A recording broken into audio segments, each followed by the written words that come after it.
छवावन होके है।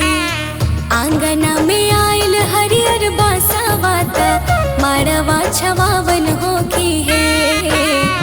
ओही रे मड़वा बैठी बेटिया दुलारी के बियाह होके है।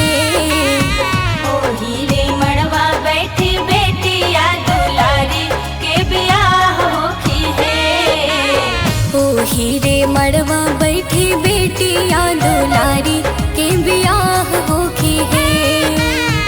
ओही रे मड़वा बैठी बेटिया दुलारी के बियाह होखी है।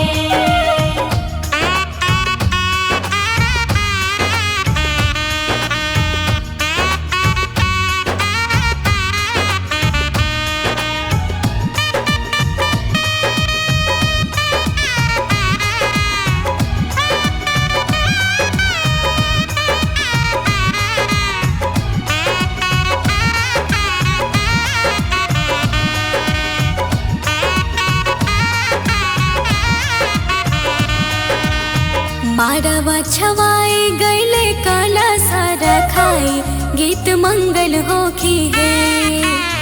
मड़वा छवाए गैले काला सारा खाई गीत मंगल होखी है। ओही रे मड़वा बैठी बेटी के बाबू कन्यादान होखी है। ओही रे मड़वा बैठी बेटी के बाबू कन्यादान होखी है। ओही रे मड़वा बैठी बेटिया दुलारी के बियाह होखी है। ओही रे मड़वा बैठी बेटिया दुलारी के बियाह होखी है।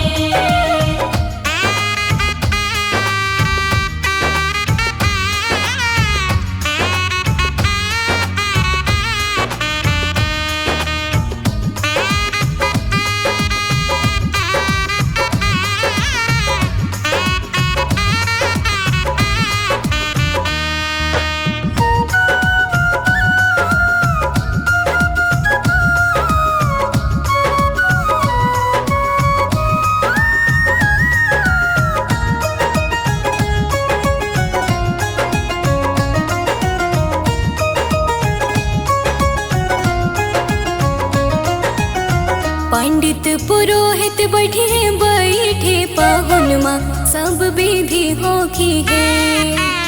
पंडित पुरोहित बैठे बैठे पहुनमा सब विधि होखी है। ओही रे मड़वा होए कन्या निरक्षण देव खुशी होखी है।